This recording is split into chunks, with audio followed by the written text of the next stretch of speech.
She was just another homeless person, wandering aimlessly, a faceless identity to those who passed by her.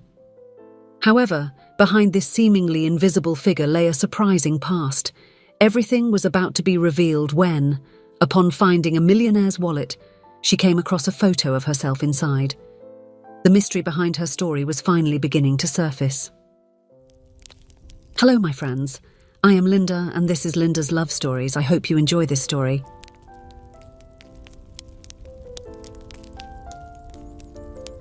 Mary wandered through the streets of downtown, her shuffled steps and lost gaze reflecting the emptiness she felt inside.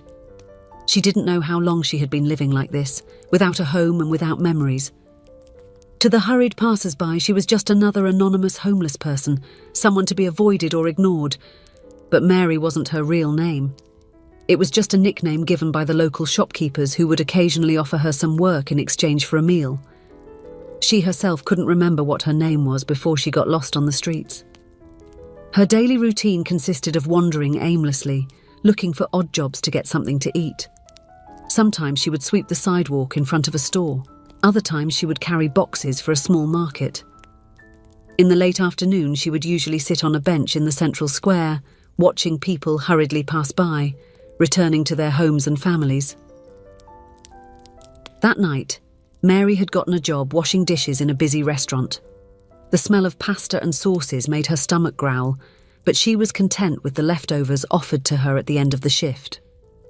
When she finished her shift, Mary went out the back of the establishment to dump the trash in the dumpster. It was then that she spotted an elegant customer leaving the restaurant.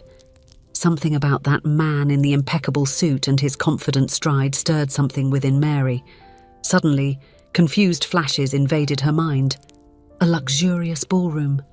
She wearing an evening gown, dancing in the arms of that same man. Laughter and glasses of champagne.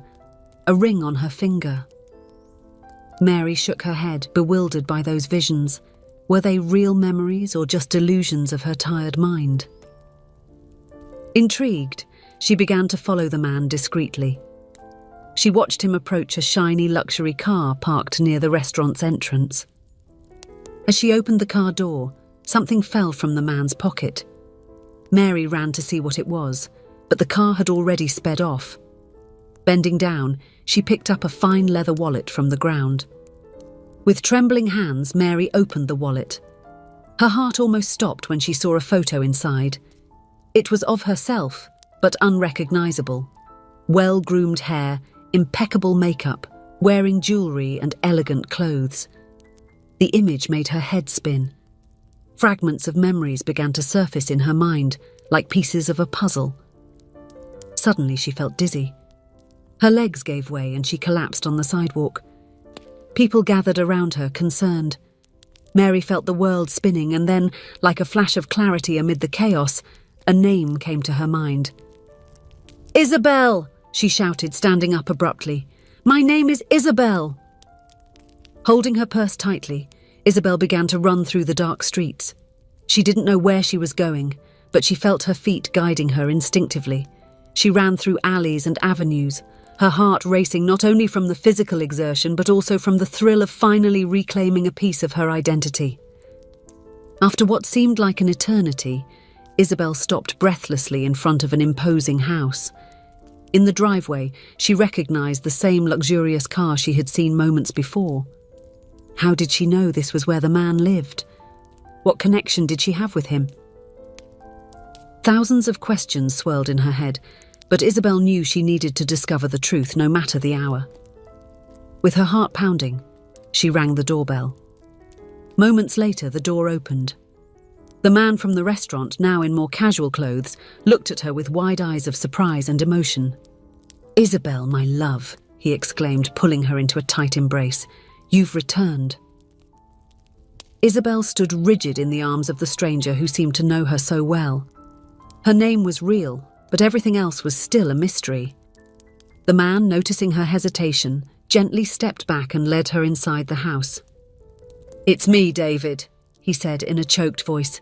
"Your husband." Isabel looked around the luxurious room, noticing the numerous photo frames scattered about. In each of them, she saw herself alongside David, at dinners, trips, and even dressed as a bride. It was surreal to see evidence of a life she couldn't remember. Noticing her discomfort, David guided her to the sofa. "You must be exhausted and confused," he said gently. "Let me get you some water." While David went to the kitchen, Isabel continued to take in the details of the house.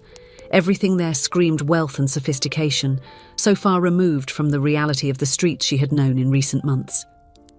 When David returned with the water, Isabel drank eagerly, her throat suddenly dry. "What happened to me?" she finally asked, her voice almost a whisper.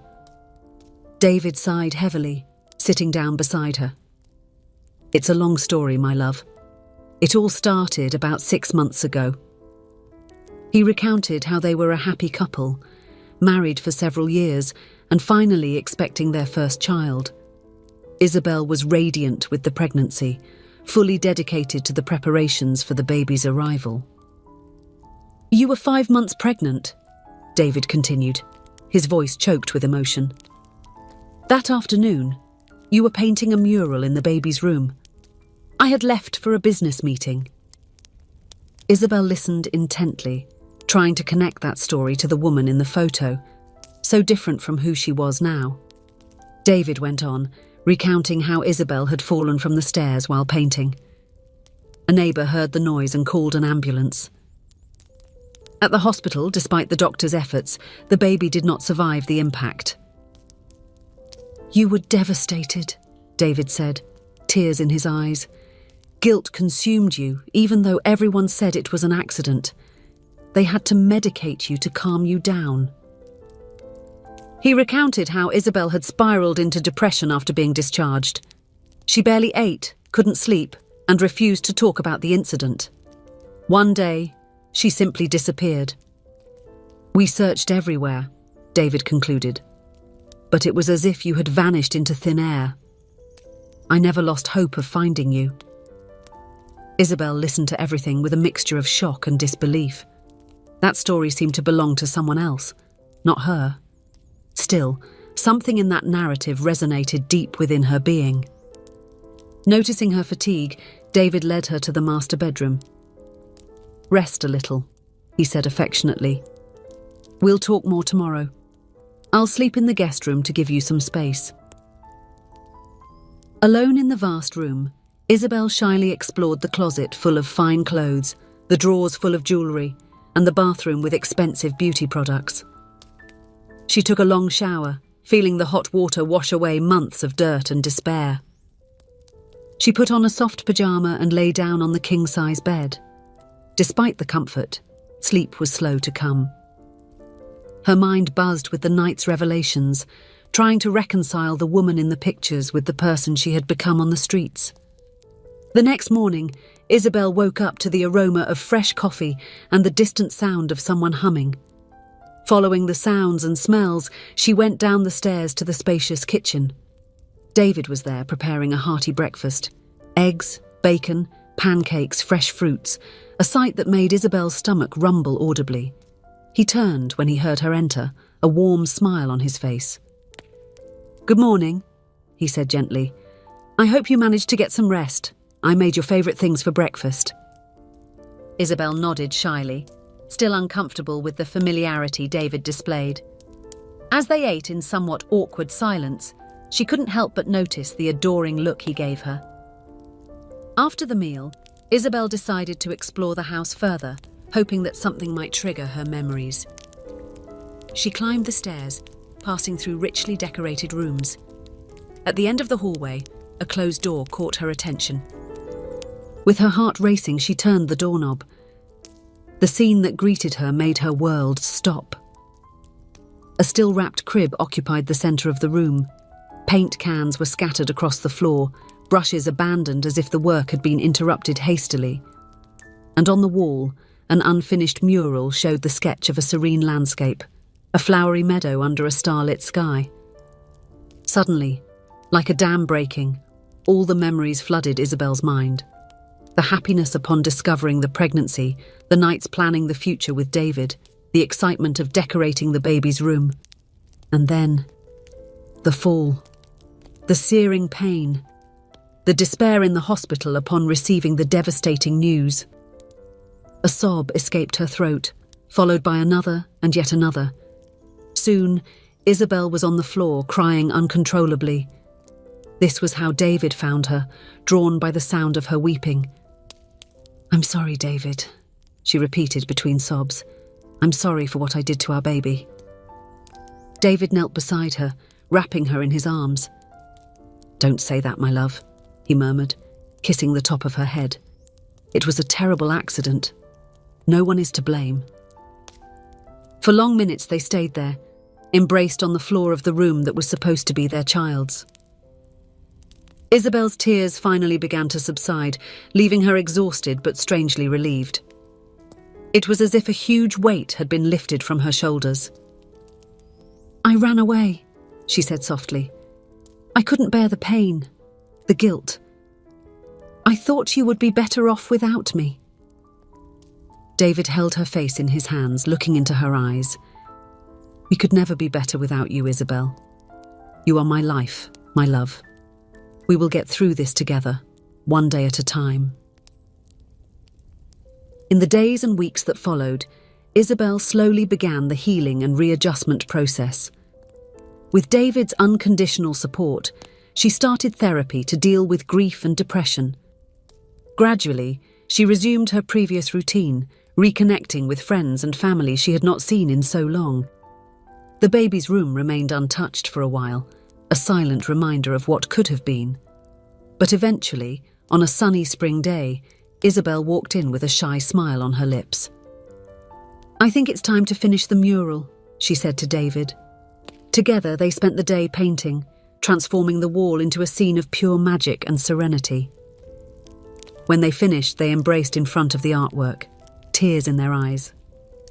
No longer just of sadness, but also of hope for the future. 2 years had passed since that fateful night when Isabel rediscovered her identity. Life had found a new balance, and although the pain of loss never completely disappeared, she had learned to live with it. On a calm afternoon, Isabel was sitting in the mansion's garden, a hand lovingly resting on her visibly rounded belly. David approached, sitting beside her and intertwining his fingers with hers. "How are my loves?" he asked with a radiant smile. Isabel smiled back, her eyes shining with happiness. "We're doing great. Your son or daughter is particularly active today." The news of the new pregnancy had been received with a mix of joy and apprehension. Isabel had initially feared she might not be ready, that the pain from the past was still too strong. But with David's support, she had embraced this new opportunity with courage and hope. "Have you decided if you want to know the Genter?" David asked, caressing his wife's belly. Isabel shook her head. "I prefer it to be a surprise. What matters is that our baby arrives healthy." They remained silent for a few moments, absorbing the peace of the evening. Isabel reflected on her journey. From happiness to tragedy, from losing herself to being reborn. Each stage, no matter how painful, had brought her here.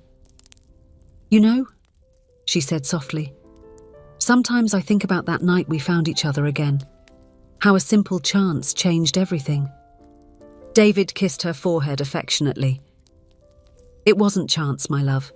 It was something divine bringing us back together." Isabel smiled, feeling the baby move inside her. Her free hand reached for a small locket she now always wore around her neck. Inside it, a tiny photo of the mural she and David had painted together in the old baby's room. That room was being prepared once again.